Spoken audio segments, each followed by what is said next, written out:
Nasci em 26 de março de 1932, na cidade de Malange, na antiga colónia portuguesa de Angola, na África Ocidental.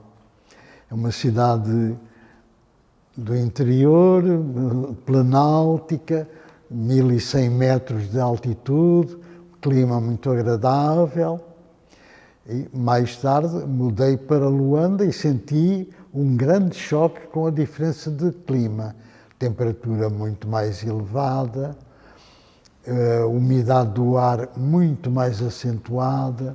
Estranhei muito e na altura tinha apenas 10 anos de idade, quando a minha família se mudou para Luanda e eu acompanhei, claro. Eu cresci autenticamente num preconceito anti-espírita. Ainda hoje me lembrei de um casal em Malange, que era o Sr. Clara e a esposa, que eram espíritas e faziam sessões de espiritismo e, pronto, para maledicência de toda a população em Angola. E a minha mãe gostava de ir à missa quase todos os dias de manhãzinha e eu ia com ela às 6 da manhã, à missa das 6 da manhã. E na nossa caminhada para a igreja da terra, cruzávamos-nos com essa família, 3, 4, perdão, não, uma outra família, a família do Sr. Costa, gente muito boa, simpática, mas alvo da maledicência do resto da população por frequentarem a casa espírita do Sr. Clara. E quando passávamos por eles, a uma certa distância, não era muito perto, a minha mãe e eu benzíamos porque eles estavam mal, estavam em práticas que eram contra o cristianismo, pronto, e cresci nesse preconceito muito de raiz, desde os meus 6, 7 anos, e depois os dichotes que havia na sociedade, a ridicularizar o espiritismo, tudo isso gravou na minha mente um forte preconceito contra o espiritismo. A minha mãe era católica, praticante, muito séria, uma católica mesmo a sério, cumpridora, respeitadora da doutrina, muito respeitadora no trato com toda a gente, e era uma católica exemplar. E o sonho dela era ter filhos sacerdotes. O mais velho foi para o seminário e chegou a ser ordenado sacerdote.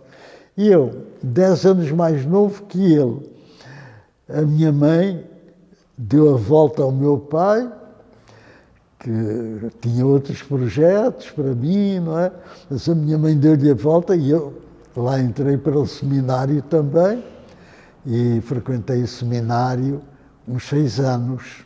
6 anos, exatamente.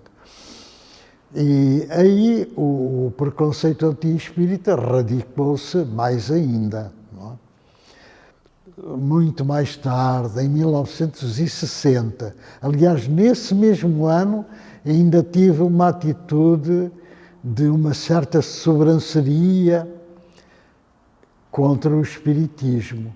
Porque um senhor, um espírita muito respeitável, numa cidade de Angola, a cidade do Uambo, na altura tinha um nome colonialista, na cidade do Uambo, em trabalho, fui lá em trabalho, trabalhava nas finanças de Angola, nos serviços de fazenda, e em serviço fui até essa cidade e lá conheci um senhor muito respeitável. Quando soube que ele era espírita, Sobreveio-me um ataque de sobranceria, olha, coitado, anda-me perdido nessas... E ele gentilmente convidou-me para assistir a uma das suas reuniões e eu, com uma grande sobranceria, recusei. Mas nesse mesmo ano, 1960, em Angola, e já de regresso a Luanda, onde residia, conheci não propriamente o espiritismo, mas o racionalismo cristão. Uma família racionalista cristã, tomava muito a sério e eram pessoas honradas, sinceras, cidadãos absolutamente respeitáveis, e encantaram-me com a literatura racionalista, porque nessa altura eu fazia um ano que eu tinha deixado de ser católico praticante. Depois de sair de seminário, mantive-me católico, praticante e até militante. Cheguei a fazer parte das conferências vicentinas na cidade de Luanda e pronto, era um católico militante mesmo, não apenas um crente assim, mais ou menos medíocre, um militante a sério. Mas sempre com algumas dúvidas, aliás, desde muito pequenino, que era a ideia do inferno. O inferno perturbava-me muito. Como é que Nosso Senhor, sendo tão bom, manda as pessoas para o inferno, um sofrimento eterno, aqueles pormenores todos, o fogo do inferno, sem queimar, ardermos sem nos queimarmos, e fazia-me muita confusão. Mas eu era crente a sério e dizia cá comigo, bom, eu ainda sou pequenino, não compreendo. Quando crescer, Nosso Senhor vai-me ajudar a compreender, mas nunca compreendi. Até aos 27 anos, até o ano de 1959, tinha sempre aquela ferroadazinha do inferno, absolutamente incompatível com a bondade e a perfeição de Deus. E aí tive um autêntico paroxismo de revolta contra essa ideia. E revoltei-me mesmo. Cessei a frequência da igreja, a frequência da sociedade a que estava ligado, das conferências vicentinas, e acabei com tudo, porque tinha que haver qualquer coisa. Deus não pode ser isto. Isso causou-me uma grande perturbação, eu tinha pesadelos, conheci um obsessor, vim a perceber mais tarde, com o conhecimento da doutrina, que era um obsessor, que eu sentia, eu não sentia, ele é que sentia que não me podia fazer mal, mas gozava imenso, era um prazer imenso, divertia-se imenso, a torturar-me, a assustar-me, meter-me medo, e metia-me medo de verdade, E eu quase sempre acordava com ele a dirigir-se a mim com uma faca em riste, uma cara muito medonha e ao mesmo tempo de troça e sarcasmo, a dirigir-se para mim para me atacar. E eu dava um grande grito e acordava com o grito. A minha mãe vinha ter comigo, eu já tinha 27 anos, em 1959. Uma vez disse-me, meu filho, é a tua consciência.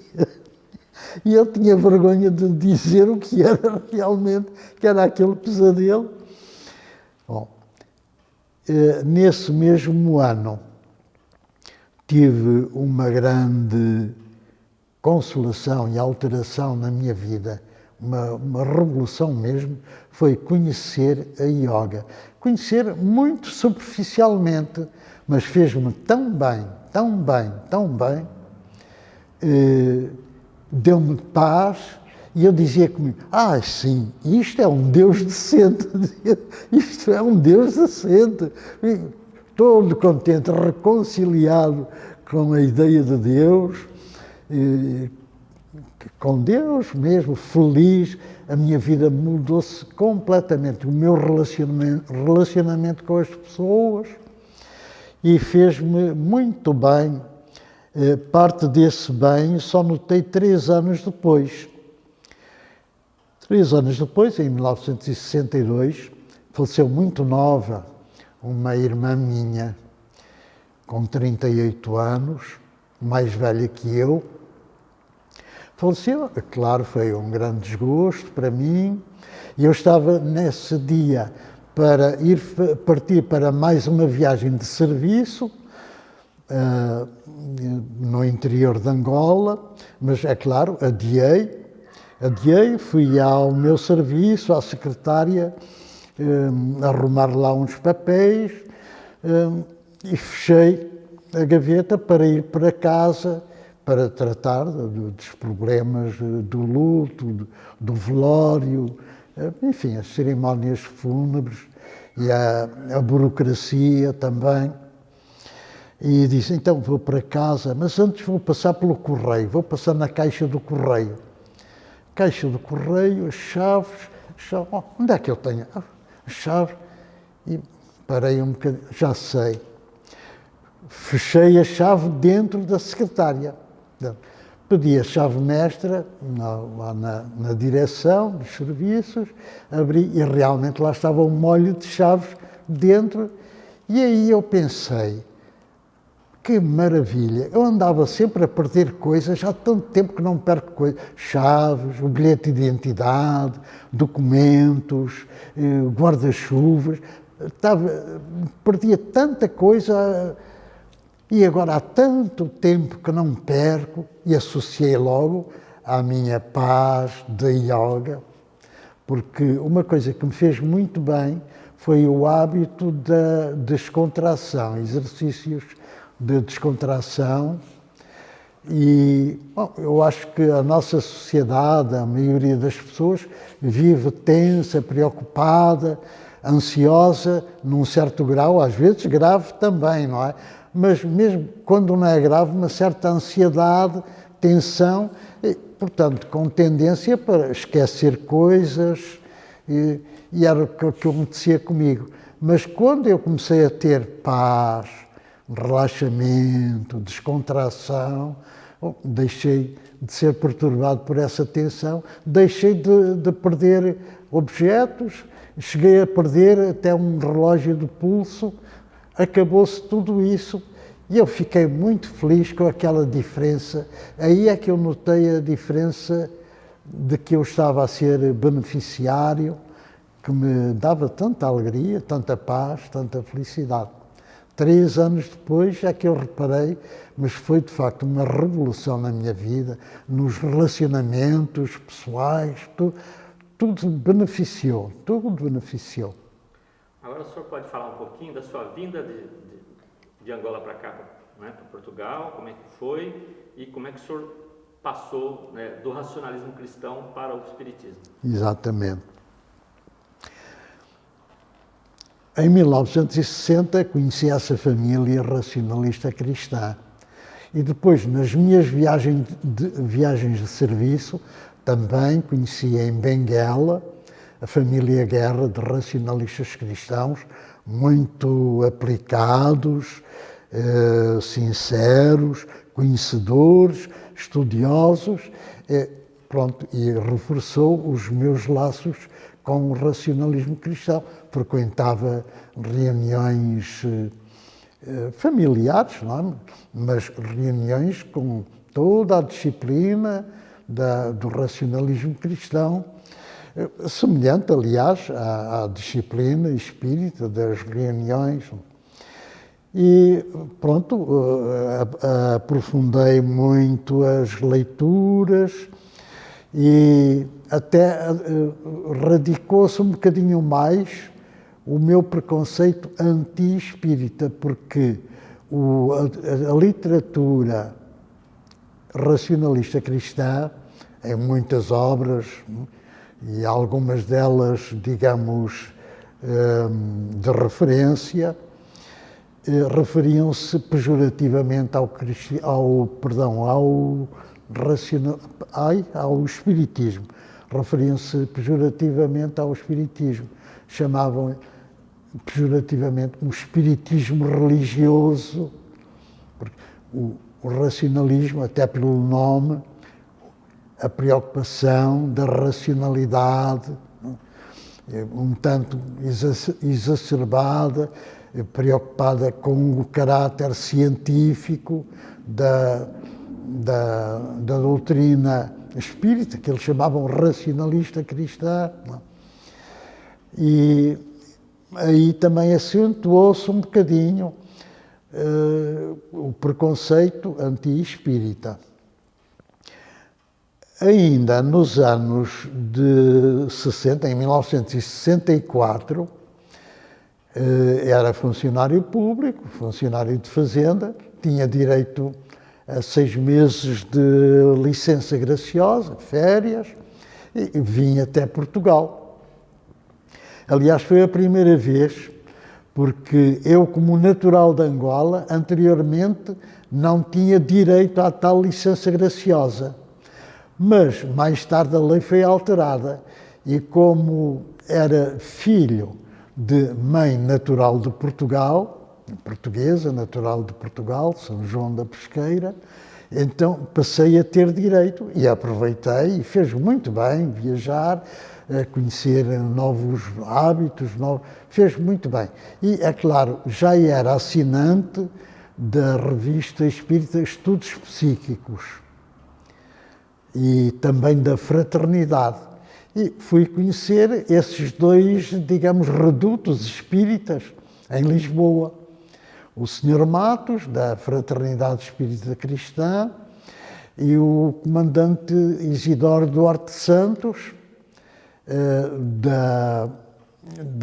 diretor da revista Estudos Psíquicos e também, diretor de um centro que nunca cheguei a frequentar, mas frequentava o centro do Sr. Eduardo Matos, meu grande amigo, tornámos-nos amigos e comecei a ter mais contacto com o espiritismo e a perceber melhor, porque eu antes não distinguia bem, com as minhas leituras, estudos psíquicos, a revista Fraternidade, confundia muito espiritismo e racionalismo, não entendia a diferença.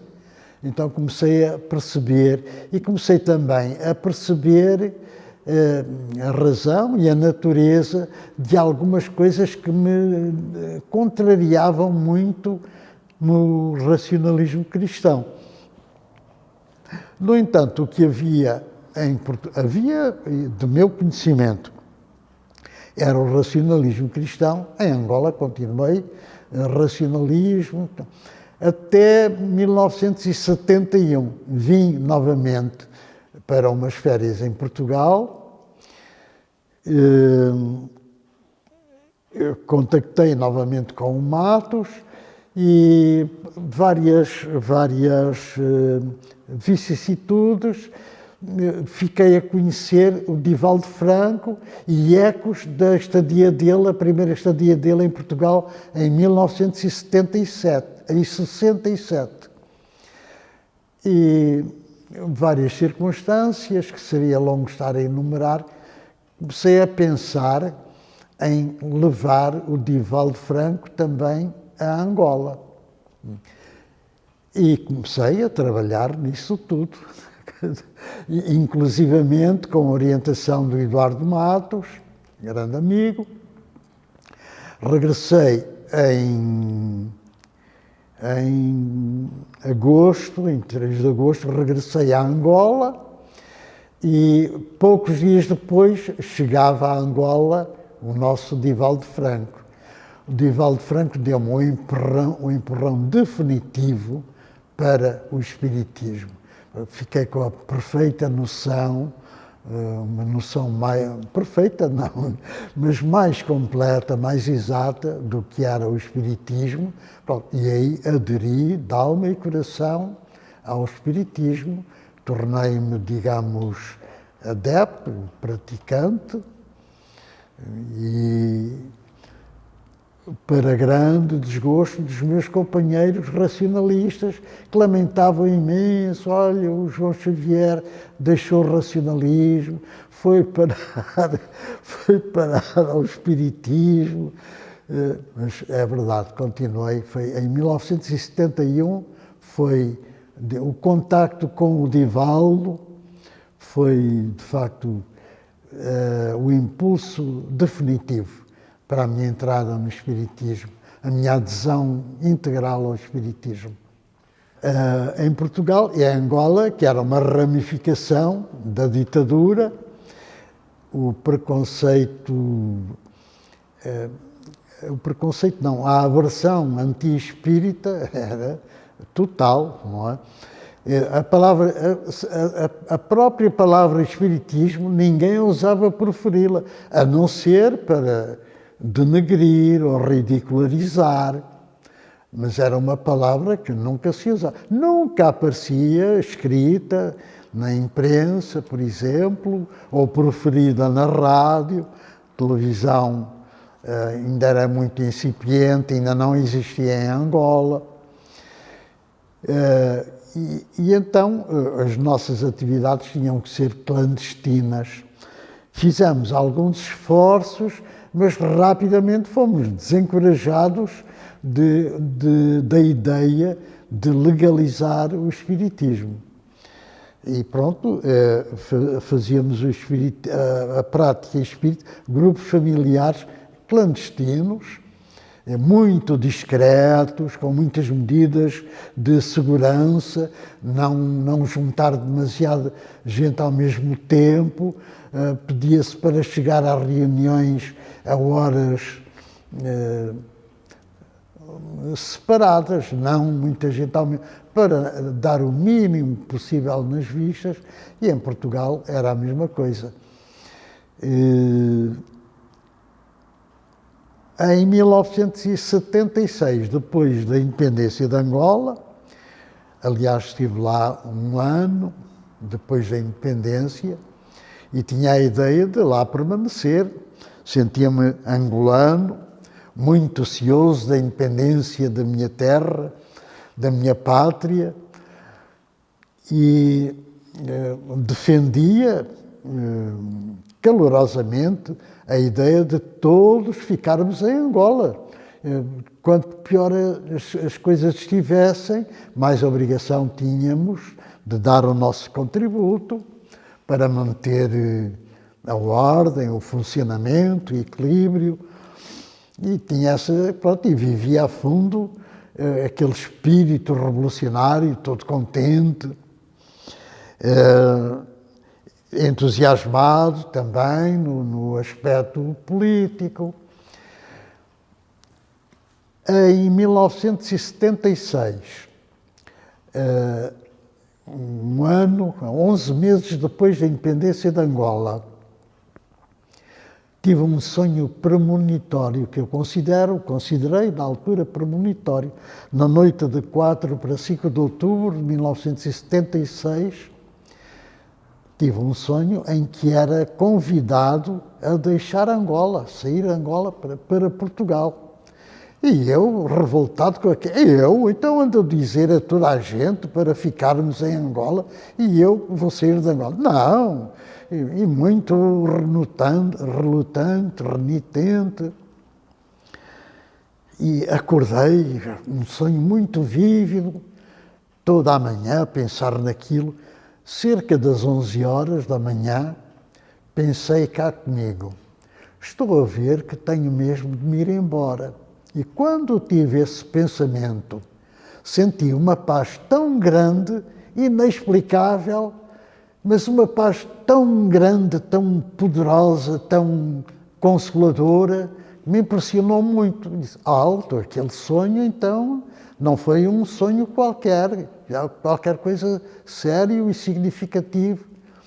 E a partir daí comecei a pensar em sair de Angola e comecei a sentir o cansaço da vida de revolucionário, porque havia muitas dificuldades, faltavam mercadorias, alimentos, havia uma altura em que faltava o arroz, era uma luta para encontrar meio quilo de arroz numa loja distante, depois vinha o arroz, faltava, por exemplo, o açúcar e outras coisas, a ordem pública muito perturbada, não havia autoridade, havia, mas pronto, incipiente, inexperiente, e havia uma grande confusão. Comecei a sentir o cansaço de toda essa situação. E, rapidamente, em 15 dias, pedi uma licença disciplinar, mas já com a ideia de nunca voltar. E cá voltei. Algum tempo depois, recebi uma carta do nosso Divaldo Franco, feliz, contente por eu ter vindo para Portugal, e dizia-me ele que eu, em Angola, estava em risco, grande risco, de me perverter. E eu li aquilo, senti, isto é uma autêntica radiografia, como é que o Divaldo sabe isto? É verdade, realmente eu em Angola estava em risco de me perverter. Instintivamente esquivava-me a cargos de responsabilidade política, mas embrenhava-me todo na política, com todo o entusiasmo, estimulava os meus colegas e companheiros, trabalhava, colaborava, mas sentia qualquer coisa instintiva que me segurava para não procurar nem aceitar cargos de responsabilidade política. E zangava-me comigo mesmo. Então, eu sou tão angolano, tão ansioso da minha terra, e estou com medo de aceitar cargos de responsabilidade. É uma luta. Não, já era qualquer coisa que funcionava. Porque, e pronto, depois cá eu verifiquei que estava mesmo em risco de me perverter.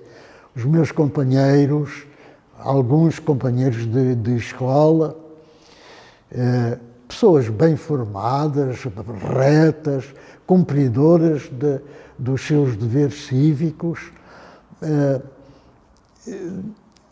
entraram, naturalmente, foram entrando para cargos de responsabilidade política e, nesses cargos, fizeram coisas que por eles próprios nunca fariam. Repugnava a sua sensibilidade, a sua formação, a sua boa formação, mas tiveram de fazer coisas que por eles nunca fariam, mas colhidos naquela engrenagem. Ora, eu, mais tarde ou mais cedo, acabava por entrar também naquela engrenagem, não podia esquivar-me indefinidamente a cargos de responsabilidade, até porque havia muita falta de cérebros em Angola, houve um êxodo em massa, em poucos meses, mais de 500 mil pessoas abandonaram Angola, comércio, funções públicas, trabalhos na indústria, etc., não é? Bom, e havia muita falta de cabeças, dirigentes, né? Cérebros, com capacidade de dirigir. Mais tarde ou mais cedo, eu era apanhado nessa engrenagem e estava absolutamente sujeito a ser colhido nela, na engrenagem. Não? Conhecia uma grande figura do espiritismo em Portugal. Conheci pouco, mas conheci pessoalmente. Conversámos uma ou duas vezes, até Laurentino Simões, que na altura era presidente do que veio a ser o Núcleo Espírita Cristão, que ainda não estava, digamos, instituído, não é? Mas foi o germe do Núcleo Espírita Cristão. O querido amigo Mário Moreira, Américo Castanheira. É claro, eu não vivi aquelas experiências, por exemplo, as reuniões do monte, porque ainda não estava cá em Angola, mas ouvia contar aquelas peripécias, aquelas autênticas aventuras, reuniões clandestinas, num pinhal, num monte. Tive conhecimento por eles de tudo isso. Em 28, já era 28 de outubro de 1976, acompanhei logo, aproximei-me logo do movimento espírita, na Fraternidade Espírita Cristã. Foi mais prático para mim frequentar, e frequentava as reuniões que havia. Já estava o espiritismo, digamos, liberalizado, já não havia... Ainda havia bolsas de preconceito e até de aversão ao espiritismo. Havia muitas bolsas, não é? Porque a Revolução não trouxe simpatia nenhuma ao espiritismo, a não ser no sentido de democraticamente permitir, conviver, aceitar. Mas e ainda temos uma grande mágoa contra o Estado português, o Estado democrático, que vergonhosamente ainda hoje não restituiu os bens imóveis da Federação Espírita Portuguesa, apreendidos, sonegados, confiscados pela ditadura. A democracia corrigiu muitas situações dessas, por exemplo, os rotários, os maçons, foram ressarcidos de todas as suas confiscações. Nós não, batalhámos administrativamente, judicialmente, nunca conseguimos nada. No meu tempo, na presidência da Federação Espírita Portuguesa, reatei o processo judicialmente.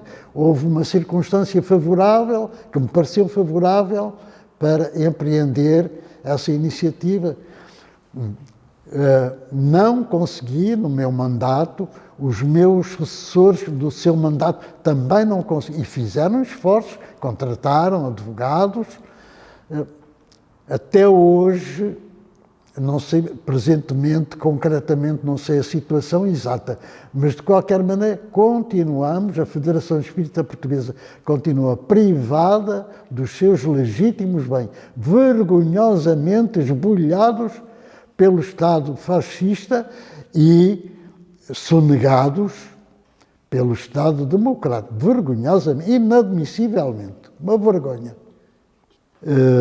Eu entrei para a Federação no ano de 1984, convidado pela Presidente e que era também candidata a um novo mandato, convidou-me para fazer parte da sua equipa diretiva em 1984.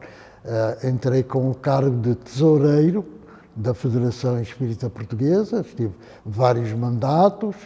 Em 1990, sim, exatamente, fui eleito vice-presidente e tive esse cargo no mandato 91-92 e em 93 fui eleito presidente, muito contrariado, mas fui muito contrariado pela responsabilidade imensa que eu sentia, e não me sentia à altura, mas fui muito incentivado e apoiado, e estive na presidência a partir de janeiro de 1993 até 31 de dezembro de 1998. 3 mandatos de 2 anos cada. Para quem está começando no Espiritismo, o senhor teria algum conselho para dar para essas pessoas? Estudar, conhecer realmente, estudar a doutrina, para ter bases seguras, para construir o seu raciocínio e não por, digamos, paixão ou sectarismo, isso não é de todo recomendável. Não é? Portanto, saber, conhecer, portanto, estudar é essencial, essencial. Bem, agora não estou, sobretudo com esta situação da pandemia, confinamentos, menos contactos, muito menos contactos, não estou muito dentro, mas tenho conhecimento de que o espiritismo se expandiu muito em Portugal. E temos uma dívida eterna de gratidão ao Brasil, ao nosso querido Brasil, porque de lá nos vieram grandes incentivos, até apoios, mesmo na altura no meu tempo da Federação Espírita Portuguesa, auxílios, ajudas materiais mesmo, em fornecimento de livros, por exemplo, da Federação Espírita Brasileira, no tempo do Dr. Francisco Thyssen, nessa altura, de quem fui grande amigo, tornei-me muito amigo, Francisco Thyssen, o saudoso Francisco Thyssen, e devemos muito ao Brasil. Talvez uma figura de que se fala pouco é o Joaquim Alves, muito conhecido no Brasil, uma figura admirável, porque ele residiu em Portugal meses, sempre ao serviço da doutrina. Tive a orientação dele durante largos meses na então ainda atual Comunhão Espírita Cristã. Foi um impulsionador do espiritismo, da qualidade do espiritismo, porque naturalmente o espiritismo incipiente tinha muitas falhas, muitas, enfim, inocências, pouca firmeza, muitas fraquezas. Mas não apenas Joaquim Alves. Estiveram cá dois irmãos. Os irmãos, olha agora o nome deles. Um deles era António, que era muito conhecido, chegou a ser até o médium brasileiro e mundial mais examinado cientificamente sobre as suas qualidades, mais estudado cientificamente. E olha, não me vem agora o nome dele. Um deles era António, a mãe deles também era espírita, faleceu há pouco, Gaspareto, os irmãos Gaspareto. Um deles era o António, o outro o Ireneu. Houve uma altura em que estiveram cá simultaneamente, mas foi pouco tempo. Mas os dois estiveram cá bastante tempo, como residentes, foram dois grandes impulsionadores do espiritismo em Portugal. Mas o grande impulsionador foi Divaldo Franco.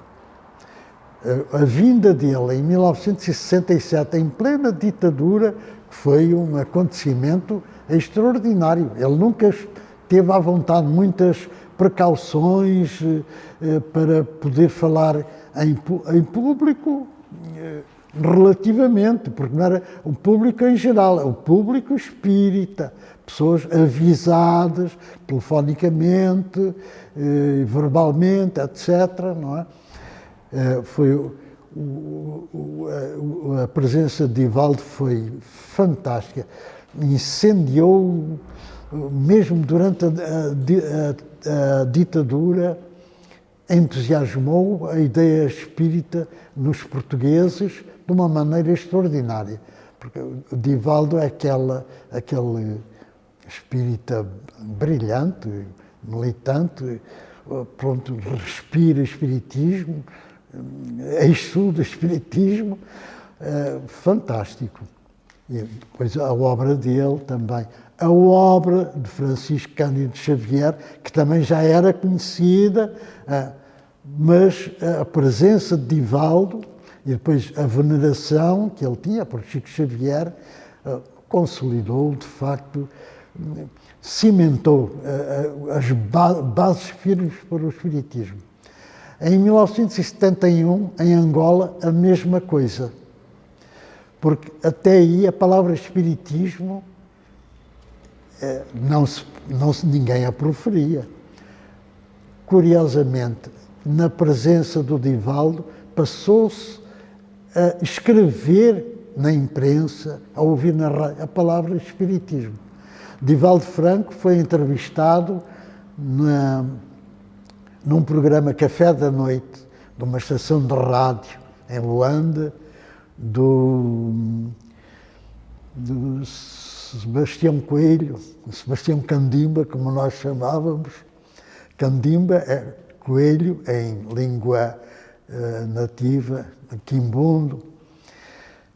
O Divaldo, a partir de Divaldo Franco, foi uma diferença extraordinária. E mais, a partir da presença de Divaldo Franco em Angola, começou-se a falar de umas práticas espiritualistas, não vamos chamar espíritas, do conhecidíssimo Padre Lima, um padre de uma localidade do interior de Angola, Longonjo, que era médium, não é?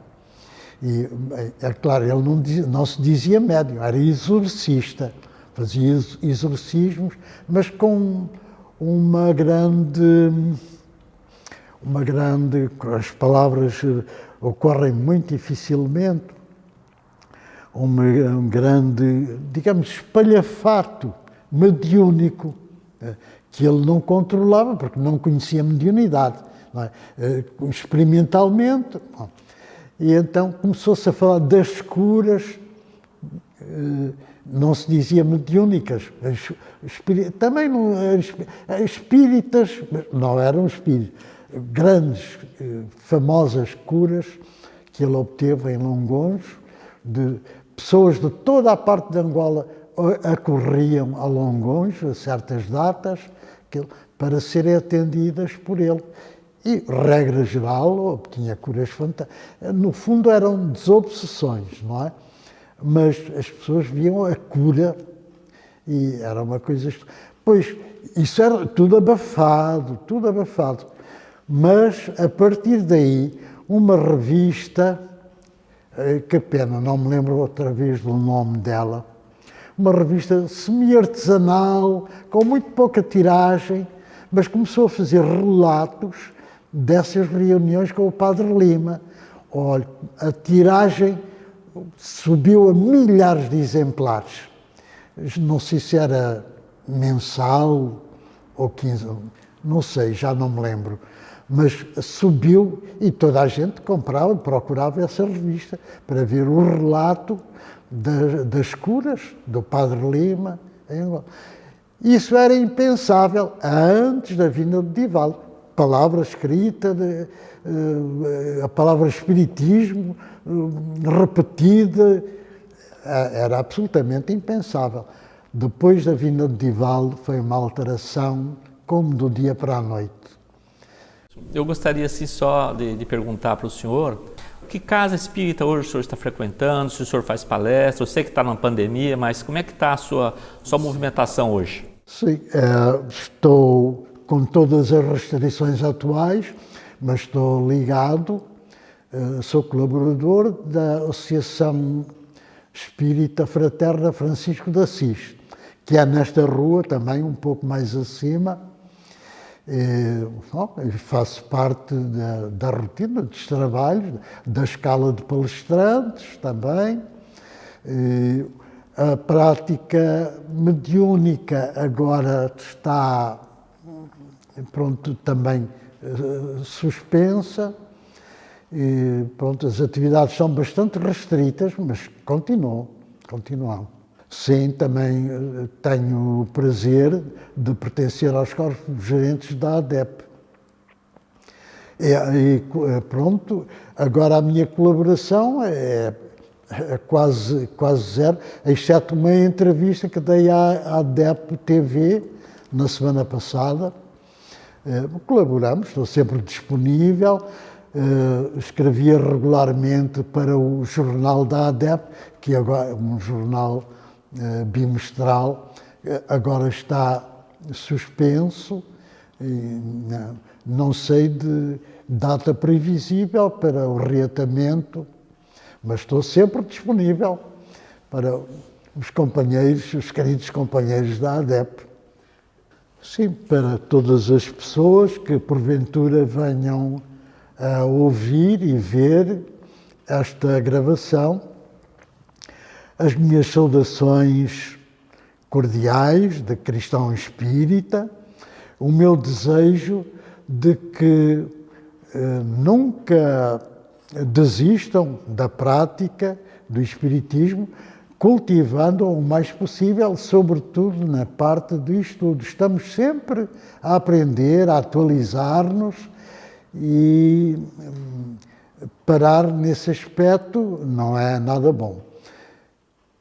Portanto, aconselharia sempre o estudo e a prática, sobretudo, o nosso grande lema, a caridade na nossa vida, nos nossos relacionamentos.